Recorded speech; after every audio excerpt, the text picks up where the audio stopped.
पहली बार रोक रही तो जमाई ने पूछ लिया सासू जी से, माँ सासू जी मम्मी आजकल क्या बात है, तुम मेरा बहुत आदर कर रही हो, मुझे रोकने के लिए बहुत प्रार्थना कर रही हो, क्यों? इतने में सास बोली, देखो दामाद जी तुम्हारे चक्कर में मुझे भी रबड़ी खाने को मिल जाती, दूध पीने को मिल जाता, मलाई खाने को मिल जाता, मैं तो तुम्हें रोक रही हूँ, तुम रुक जाओ, बस मुझे तुम्हारे चक्कर में ये सब खाने पीने को, तुम माँ मेरे चक्कर में क्यों? इतने में सास ने कहा, देखो हमारी जो भैंस है ना, उस भैंस का जो पाड़ा है ना, जो बच्चा हुआ था ना, वो मर गया, जब से तुम आए हो तुम्हें देख कर भैंस दूध अच्छा दे रही।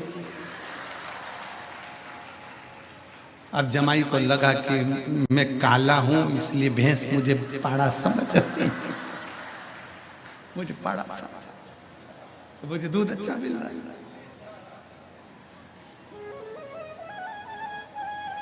उसको समझ में आ गया, चल दिया उठा,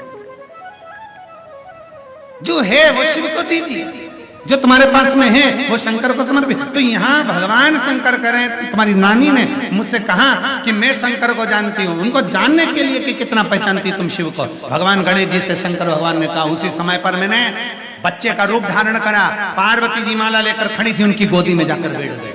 भगवान स्वयं शिव का, स्वयं महाराज जी ब्रह्मा पुराण के 33, 34, 35, 36 नंबर के पृष्ठ पर चरित्र बड़ा सुंदर लिखा, बहुत सुंदर। भगवान शिव बच्चे का रूप धारण कर कर पार्वती जी की गोद में पहुंच गए। पार्वती जी पहचान गई ये मेरे स्वामी है, पर नहीं, इंद्र नहीं पहचाने ये बच्चा कौन है जो जगत जननी के गोद में जाकर बैठ गया। उठाया वज्र, शंकर जी ने स्थिर कर दिया, देवताओं ने आक्रमण करा, शिव ने स्थिर कर दिया।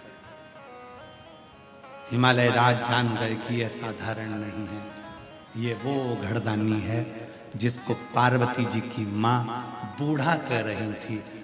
अरे पार्वती की मैया मैनावती, शिव कभी बूढ़े होते ही नहीं है, वो तो अजर और अमर है, अजर और अमर, वो बूढ़ा नहीं होता, अजर अमर है। जैसा व्यक्ति आता है, जो जिस भाव से आता है, शिव वैसा मिल जाता, शंकर वैसा। शिव को पाने का श्रेष्ठ बिंदु है आपका हृदय। तो भगवान गणेश जी ने कहा, जाओ, भगवान शंकर करें, गणेश जी बच्चे का रूप रख कर जाओ, जैसे मैं बच्चे का रूप रख कर गया था, पहचानना मुश्किल, जाओ जरा। और भगवान गणेश जी महाराज बच्चे का रूप रख कर गए, बेलपत्र लेकर गए, दरवाजे पर रोका बनिए को, क्रांति देव बनिए को रोक कर कहा, ये बेलपत्र तुम कौन हो? क्रांति देव ने पूछा। गणेश जी ने कहा, मैं नहीं जानता, मुझे तो ये बेलपत्र मेरे पिताजी ने दी थी और कहा था क्रांति देव बनिया निकले ना तो उसको दे दे। क्रांति देव बनिया इतना चतुर था, अब बनिया गिरदी चालू कर दी। क्रांति देव बनिया ने पकड़ लिया गणेश जी का हाथ, अब तो बेलपत्र जब ही चढ़ाऊंगा जब तेरे बाप से मिलूंगा, अब तो बेलपत्र जब ही चढ़ाऊंगा।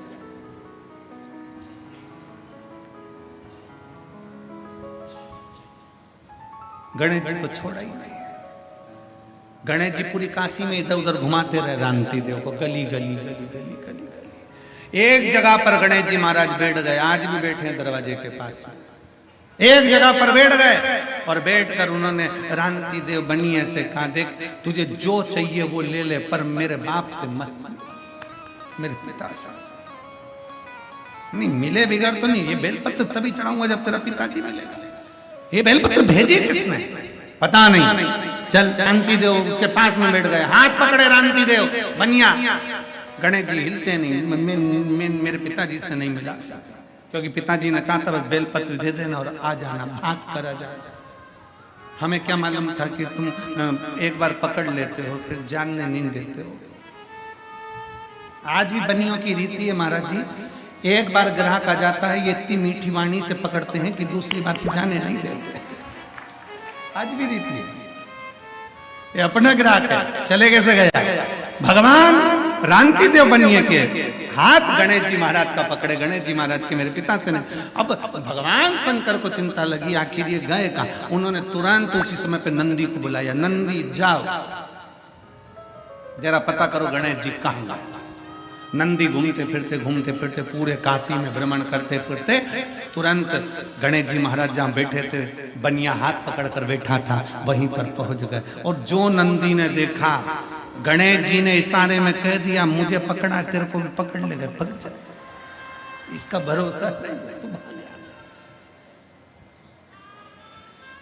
और मैं तो बैठी थी गंगा किनारे, मैं तो बैठी थी गंगा किनारे, आके दर्शन दिया ओ भोलेनाथ, आके दर्शन दिया ओ भोलेनाथ, दिल तुझको दिया ओ भोलेनाथ,